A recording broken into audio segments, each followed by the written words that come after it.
जितने फेसबुक और यूट्यूब पर सुन रहे हो, बहुत सावधानी से सुनना। 12 महीने प्रदोष आती है, 12 महीने शिवरात्रि आती है। प्रदोष को ही शिवरात्रि का भाव कहा। 12 महीने आते हैं। अगर व्यापार वहां चले, दुख तकलीफ ज्यादा हो, कष्ट ज्यादा हो, बहुत टेंशन जिंदगी में चल रहा हो, कोई काम हो ही नहीं रहा, कोई दिक्कत ही दिक्कत है, व्यापार सही ना चल रहा हो, कष्ट ही कष्ट हो, और यहां तक है अगर बीमारी ने भी घेर रखा हो और बहुत जिंदगी में दुख चल रहा हो, कहीं मत जाना। प्रत्येक महीने प्रदोष आती है, हर महीने शिवरात्रि प्रदोष आती है। 1 लोटा पानी, 5 बेलपत्र, 5 बेलपत्र, 1 शमी पत्र, 1 शमी पत्र, 5 बेलपत्र तांबे के लोटे में जल में डाल लीजिए। 7 दाने अक्षत के, आखे अक्षत के डाल लीजिए। और प्रदोष काल में, प्रदोष काल जो शाम का समय होता है, प्रदोष काल में भगवान शंकर के मंदिर जाकर पांव में चप्पल पहनकर ना जाइए। घर में घी का दिया लगाकर कलश लेकर शिव के मंदिर में चले जाइए।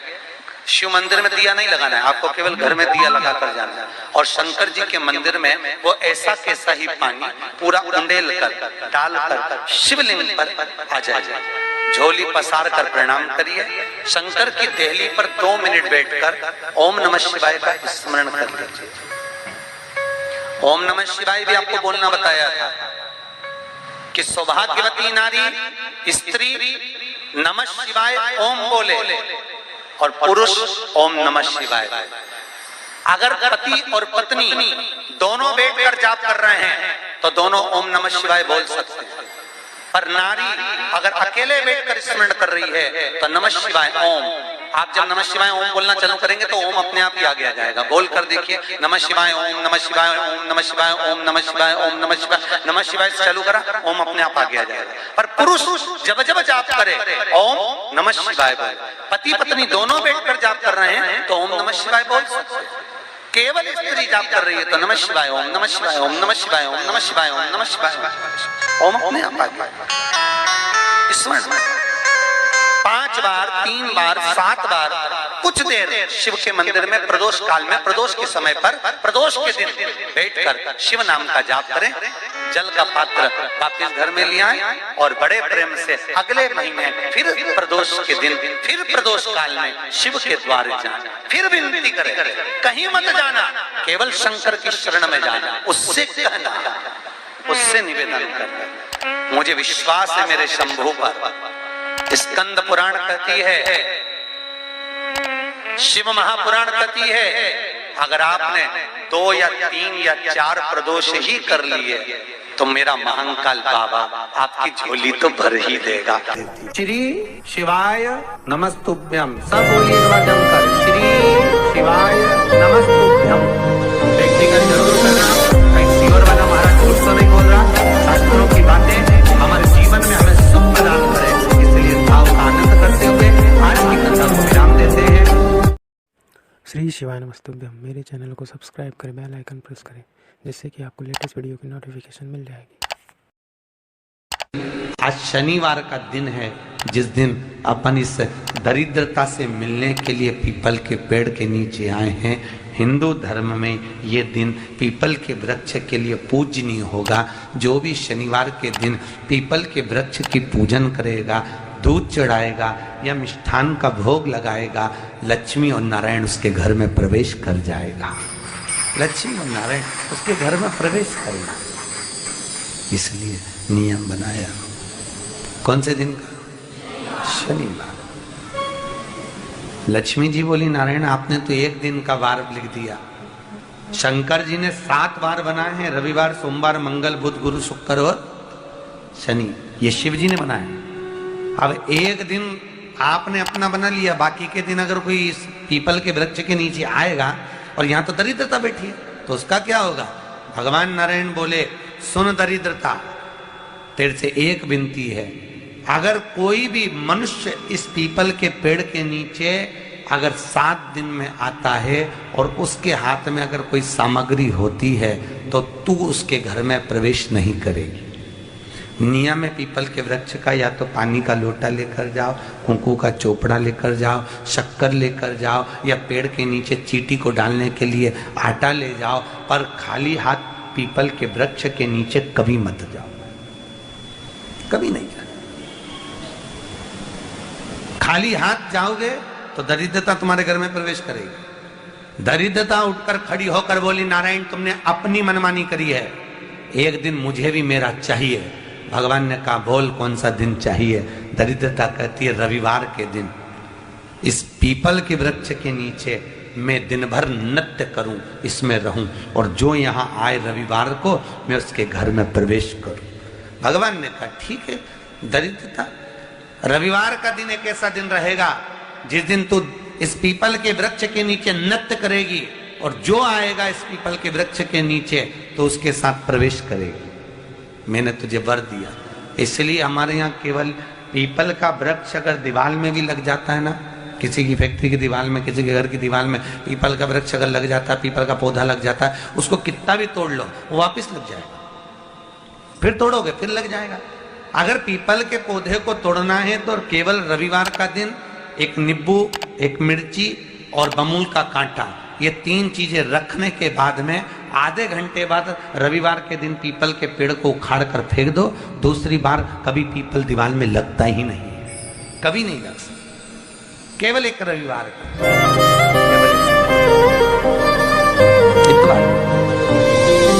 घर में दीवारों पर अगर पीपल लग भी गए हैं, इसलिए पीपल के वृक्ष को उखाड़ने का, अगर घर में पीपल लगा हुआ है या पीपल का पौधा हमारे घर में लग गया, उसको उखाड़ना, निकालना, लगाना, तो पीपल के वृक्ष को अगर निकाला जाता है तो रविवार के दिन, और अगर पीपल के वृक्ष को कहीं लगाया जाता है तो सोमवार के दिन या मंगलवार के दिन, बुधवार के दिन, इन दिनों में लगा सकते पीपल के वृक्ष कहीं लगाना।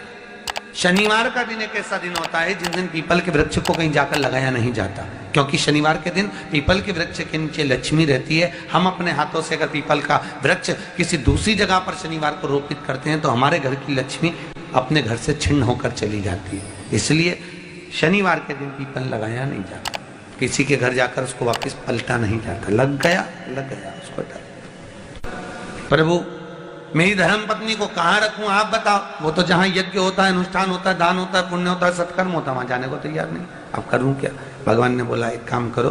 दुर्वासा जी बोले जिसके यहाँ रात्रि में बर्तन झूठे पड़े रहते हो उसके घर में इस दरिद्रता को लेकर तुम प्रवेश कर जाना। जिसके यहाँ रात्रि में बर्तन झूठे पड़े हो वहां लेकर प्रवेश कर जाओ। दूसरी जगह दुर्वासा जी बोले जो स्त्री घर में दोपहर के समय पर सो रही हो उसके घर में इसको लेकर प्रवेश कर जाइए। जो स्त्री दोपहर के समय में घर पर सो रही हो इस दरिद्रता को लेकर प्रवेश कर जाइए।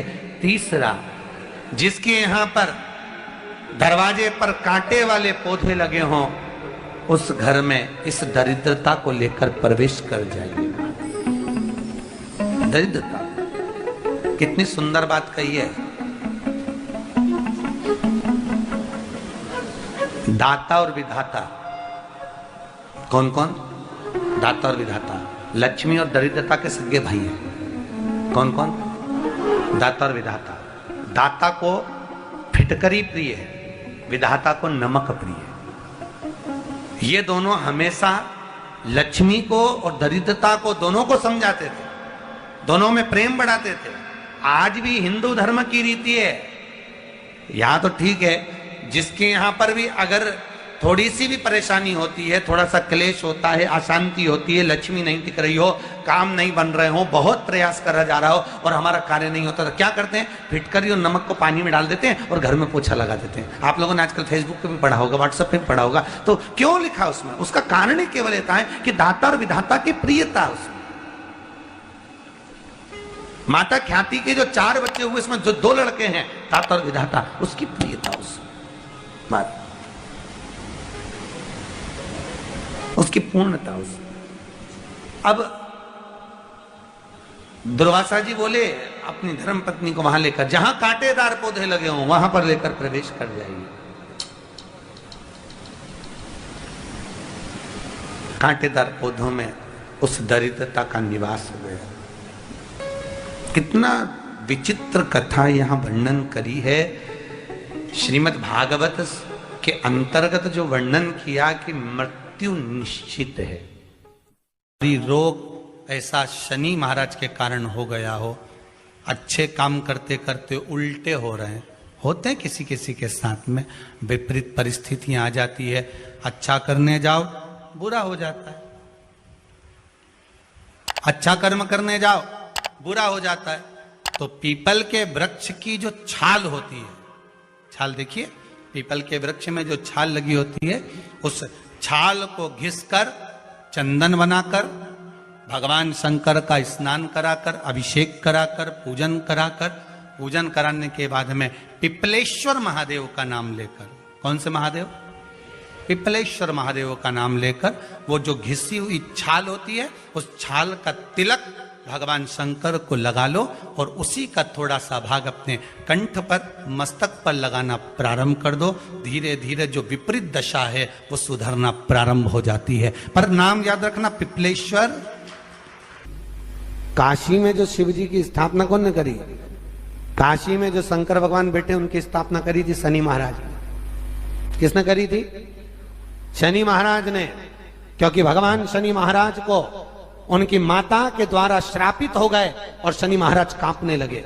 शनि महाराज कांपते कांपते, मैं जाऊं तो जाऊं कहां, करूं तो करूं क्या? महाराज, शनि महाराज दौड़े और दौड़कर भगवान भोलेनाथ के पास पहुंचे। हे शंकर, त्रिकालदर्शी, कैलाशी, अविनाशी, कृपा करिए बाबा भोलेनाथ, कृपा करो। क्योंकि दुनिया में 33 करोड़ देवी देवता हैं जिनको शनि लग सकता है, केवल एक, किसको छोड़कर? शिव को छोड़कर। राम जी को शनि लगा तो 14 वर्ष वनवास चले गए। कृष्ण को शनि लगा तो मथुरा छोड़कर द्वारका चले गए। शनि लगा। हनुमान जी को शनि लगा तो गुफा में बैठकर राम राम जपना पड़ा। शनि सबको लगता है, केवल शनि नहीं लगता तो एक मेरे महादेव को, मेरे भोले बाबा को नहीं लगता। शंकर के पास में शनि आ गए। शनि ने आकर कहा, भोलेनाथ कृपा करिए बाबा, मैं बड़ा कष्ट में हूं, मैं करूं क्या? बाबा भोलेनाथ ने कहा, जा गंगा जी के तट पर काशी में जाकर एक शिवलिंग की स्थापना कर, उसकी आराधना कर और तेरा शरीर ठीक हो जाएगा, कष्ट नहीं भोगेगा। शनि महाराज ने काशी में जाकर शिव जी की स्थापना करी। आज भी नियम है, जिसको शनि लग जाता है एक काजल की डिब्बी ले लो और काजल की डिब्बी को 21 बार उतार कर उसको एकांत में जाकर, जंगल आदि में एकांत में किसी पेड़ के नीचे इतना सा खड्डा खोद कर उसमें काजल की डिब्बी को डाल दो और मिट्टी से पूर दो, उस व्यक्ति का शनि समाप्त हो जाता है। काशी विश्वनाथ का नाम लेकर काजल की डिब्बी को 21 बार उतार कर, अगर काशी विश्वनाथ का नाम लेकर शनि वाले व्यक्ति को अगर पेड़ के नीचे दबा दे, शनि समाप्त, शनि उसको परेशान नहीं कर सकता। काशी कितनी मूलता है, उस क्रम को देखिए। भगवान शंकर पर विश्वास रखकर एक एक पल, एक एक घड़ी, एक एक समय, एक एक नक्षत्र का शिव महापुराण में वर्णन है। यहां तक शास्त्र कहता है कि पीपल के वृक्ष की जब भगवान शिव रचना करे, पीपल के वृक्ष की जब रचना करी गई तो उस पीपल के वृक्ष में भी कौन सा समय किसका है, ये शिव महापुराण वर्णन करती है। सुबह 4 बजे से लेकर 7:30 बजे तक पीपल के वृक्ष में ब्रह्मा जी का वासा होता है। 7:30 बजे से लेकर 10:30 पौने 11 बजे तक पीपल के वृक्ष में भगवान विष्णु का वासा होता है। 10:30 बजे से लेकर पीपल के वृक्ष में 11:30 बजे तक पितरों का वासा होता है। 11:30 बजे से लेकर 12:30 बजे तक पीपल के वृक्ष में आहूतों का वासा होता है। 12:30 बजे से लेकर शाम को 4 बजे तक पीपल के वृक्ष में वासुकों का वासा होता है। 4 बजे से लेकर शाम को 7:30 बजे तक पीपल के वृक्ष में शंकर का वासा होता है। 7:30 बजे से लेकर 9:30 बजे तक पीपल के वृक्ष में कुबेर का वासा होता है।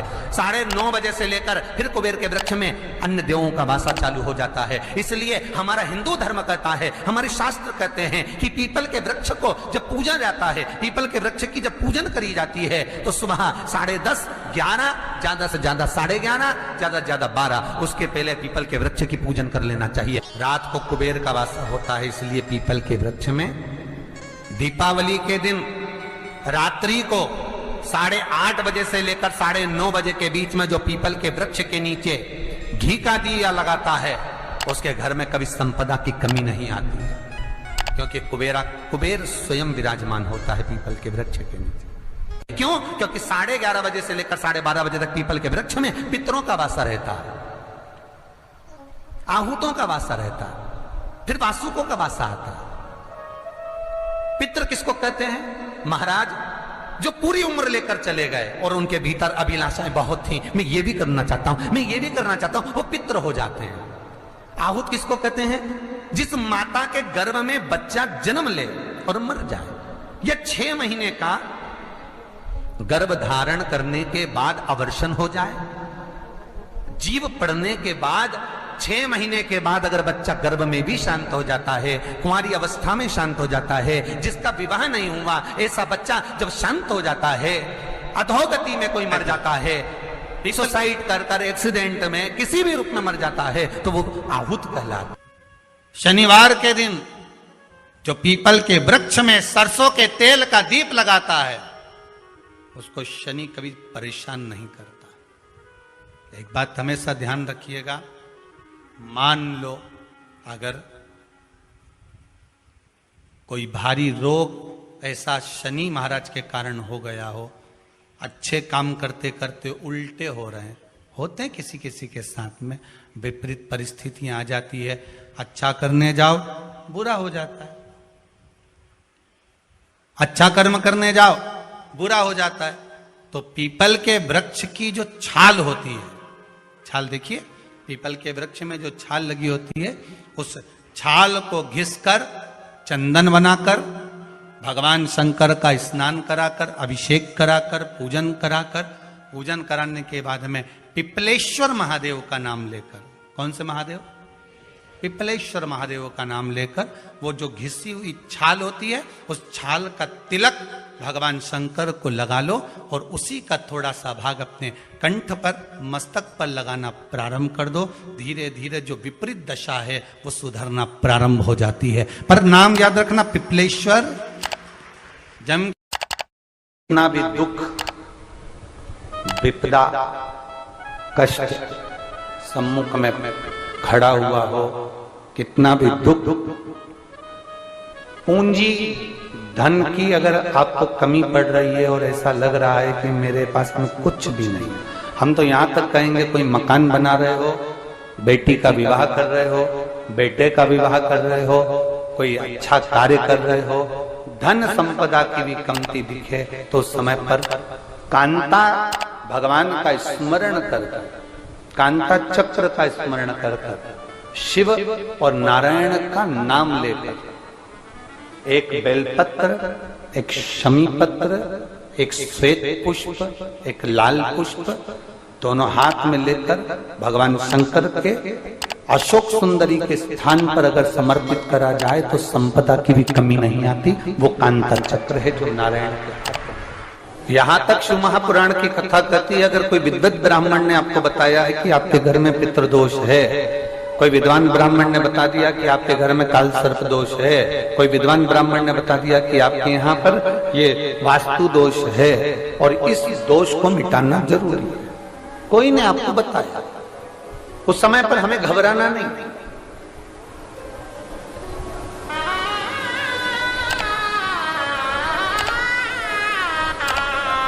उस समय में घबराने का क्रम नहीं है। कहते हैं पीपल का जो जल झड़ता है पीपल के वृक्ष से, आप लोगों ने कभी देखा है कि नहीं देखा, वो हमको नहीं मालूम।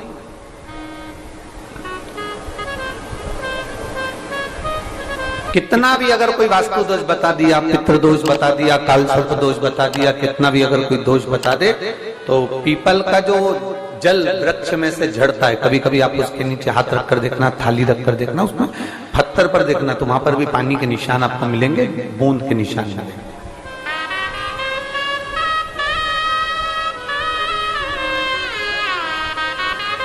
मात्र उस पीपल के वृक्ष के जल की एक बिंदी, एकमात्र बिंदी, शंकर भगवान का जो शिवलिंग है जलाधारी है, चरण है, गणेश कार्तिकेय का स्थान है, अशोक सुंदरी का स्थान है, और प्रत्येक जलाधारी में से पानी बीच में से आकर नीचे की ओर गिरता है, नीचे की ओर गिरता है। आप लोगों के स्मरण में हमने पहले भी बताया कि राइट में किसका स्थान है, गणेश जी का, लेफ्ट में कार्तिकेय, बीच में अशोक सुंदरी। ये क्या है, पार्वती जी का हस्त कमल शिवलिंग, और ऊपर से जो जल एक एक बूंद शंकर जी के शिवलिंग पर गिर रहा है, वो शंकर जी की 5 लड़कियां जया, विषहरा, शामली बारी, दौतली और देव, शंकर जी की 5 लड़कियों एक एक बूंद पानी शिव जी पर गिरा। जहां जल नीचे गिरता है उस स्थान से जहां तक जल बहकर जा रहा है, उस स्थान तक 33 कोटि देवताओं का स्थान, 33 कोटि देवताओं का स्थान। अब जहां पानी आया, जहां नीचे गिरा, उसके बीच में जो स्थान होता है, आप लोगों ने देखा है कि नहीं देखा? जिनने देखा है जरा हाथ उठाओ। ये पानी जैसे यहां तक आया और यहां के बाद नीचे गिरेगा, तब वो नाली के माध्यम से बाहर जाएगा। तो जितनी दूर यहां से वो नीचे की ओर जो गिर रहा है, यहां से वो नीचे की ओर जो पानी जा रहा है, ये जो स्थान होता है, ये हमारे 3 दोषों को निवारण तुरंत कर देता है। एक हमारा पितृदोष, एक हमारा काल सर्प दोष, और एक हमारा वास्तु दोष का निवारण ये तुरंत करता है। और ये तो हमने केवल आपको शिव महापुराण के माध्यम से बताया कि ये 3 दोष का निवारण कर देता है, पर यदि कभी आप ध्यान से लिंग पुराण को पढ़ेंगे, आप यदि लिंग पुराण को पढ़ेंगे और गीता प्रेस गोरखपुर की लिंग पुराण को लाकर यदि आप पढ़ते हैं, या गीता प्रेस गोरखपुर की शिव अंक को भी आप अगर पढ़ेंगे, उसका नंबर हमारे स्मरण में नहीं आ रहा है, शिव अंकों को भी अगर आप पढ़ेंगे तो उसमें भी आपको वर्णन मिलेगा कि हम तो केवल 3 दोष का बता रहे हैं, पर हमारे शास्त्र तो यहाँ पर और भी दोषों का वर्णन कर रहे हैं। जैसे किसी ने बता दिया आपको शनि का दोष है, किसी ने बता दिया मंगल का दोष है, किसी ने बता दिया आपको केतु का दोष है, किसी ने बता दिया आपको राहु का दोष है, किसी ने आपको कह दिया कि बृहस्पति का दोष है, किसी ने कह दिया आपको ये वाला दोष है। दुनिया के जितने दोष पीपल के वृक्ष के झड़ता हुआ जल की एक बूंद का स्पर्श, भले वो सूख गई हो, उसका एक स्पर्श मात्र जहां पानी नीचे की ओर गिर रहा है, उतनी परिधि, उतनी जगह के बीच में जहां से पानी गिरता है, बस उस स्थान पर अगर वो उंगली अपना नाम और गोत्र का स्मरण कर कर भी लगा दी जाए और एक लोटा जल चढ़ा दिया जाए, तो ये जितने दुनिया के दोष हैं वो अपने आप समाप्त हो ही जाते हैं। शंकर की